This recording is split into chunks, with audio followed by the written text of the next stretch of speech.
Okay, so now that we kind of get why the SAT is so important, let's talk about the actual test. We're done chit-chatting and we're done with the pep talk because now we're going to get down to business.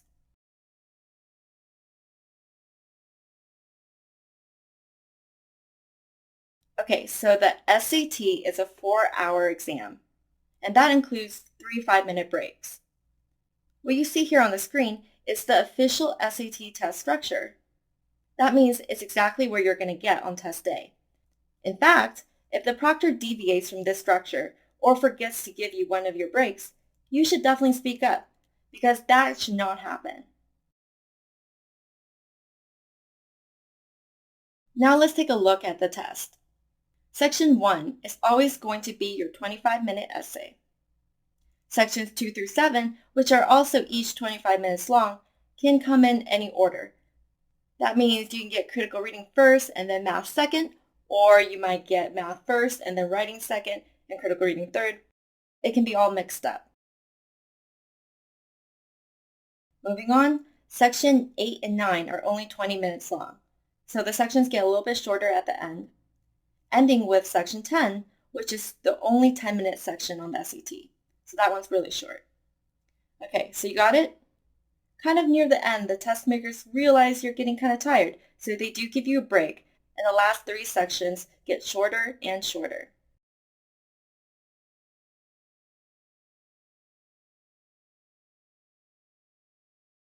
And now let's talk about timing. Let's see. On SAT day, you're probably going to drag yourself up at the crack of dawn, which is difficult, especially for a teen. In fact, consider waking up that early the first part of your test. To prepare yourself, set your most trustworthy alarm, or 2. And maybe one of these alarms is your mom. Okay, so you get into the test center at 7:45. After paperwork and other logistics, the test actually begins around 8:30 a.m. and then it ends around 12:30 p.m. The SAT is probably going to be the longest test you've taken to date. Other rules include that you are only allowed to work on one section at a time. That means you can't flip back and forth from other sections, even if you have extra time on one section. Okay, so next, the proctor will tell you when each section begins and ends. If you finish a section before time is called, you can check your work on the section, but you may not turn to any other section. And lastly, and this is important, you should work as rapidly as you can, but without losing any accuracy. So that means don't rush, don't go crazy. Work quickly, but not so much that you're making a lot of mistakes. Because although this is a very time-sensitive test, if you're making a lot of careless errors, you're not going to be able to do well. Okay, so moving on, scoring the test. But not that kind of scoring. We're talking about scoring the test. Yeah, the cooler kind of scoring. So get out your pencils now because we're going to take some notes right here. On the SAT, for each correct answer, you receive 1 point. Okay, so 1 point, 1 correct answer. For questions you omit, you receive no points. And you're probably all used to that, but here's where it gets a little bit hairier. For every wrong answer you give to a multiple choice question, you then lose 1/4 of a point. And that is what the SAT test makers call the guessing penalty.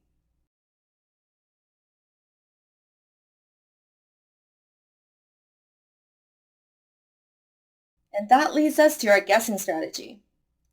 If you can eliminate one or more of the answer choices, then you should always guess. So that means if you're going through a problem and you notice that you know for a fact that one of the answer choices is just absolutely wrong, you know that for a fact, but say you don't know anything else about the other 4 answer choices. Should you guess? Yes, you should, because you've eliminated one of the answer choices. It's always statistically going to be in your interest to take a guess. However, if you can't eliminate any of the answer choices, then don't waste your time. Don't guess, just move on. And we'll get into why this guessing strategy works a little bit later. The only exception to the guessing penalty are the grid-ins. The grid-ins are math problems that are student-produced, so basically not multiple choice. For a wrong answer to these, you don't lose any points. So therefore, you should always guess. Take a guess, cross your fingers, you might be pleasantly surprised. Okay, moving along. Your multiple choice questions and grid-in questions are going to be scored by a machine. But your essay is going to be scored by 2 human readers on a scale of 1 through 6. The sum of these 2 scores is then combined to form your total essay score, and that means that 12 is the highest score you can get on your essay. Off-topic and blank essays will receive a score of 0, and so will essays written in ink instead of pencil. So don't let this happen to you.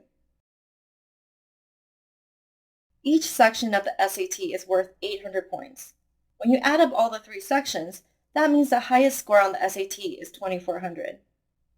So that means a perfect score is 2,400. But only a tiny fraction of kids get a perfect score. Under 1% to be accurate. The average score on the SAT is going to be around 1,500 or about 500 in each section.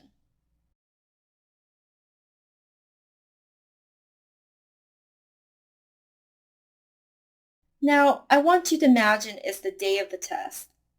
As soon as you walk into the test room, you'll be given a test booklet and an answer sheet. The test booklet is the booklet with all the SAT questions in it. You know, it's the one that looks like this. So let me tell you about this test booklet. It's going to be all yours to do whatever you want with. So you can write all over it like you own it. Jot down notes, use it as scratch paper, use it to cross off wrong answers, circle right answers. Write on it like you did with your mom's kitchen wall when you were 3. But remember, while you have to turn it back in, nobody's going to check or grade your work, and you will not receive any credit for work you did in it.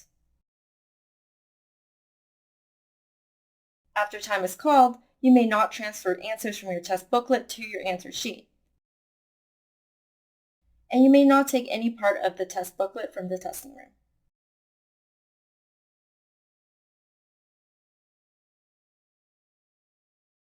So what about your answer sheet?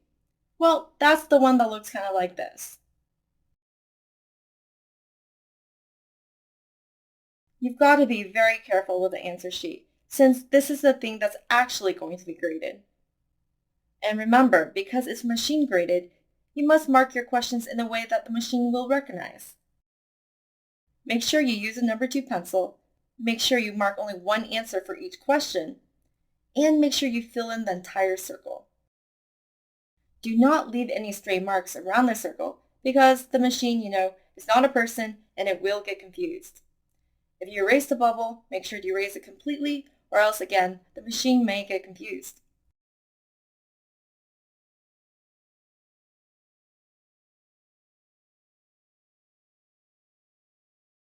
Bubbling on the SAT can be trickier than other types of bubbling, like bubble bath bubbling. And that's because you can miss bubble on accident, or you could run out of time and not bubble at all. You see, a lot can go wrong. So of course, there's going to be bubbling strategy.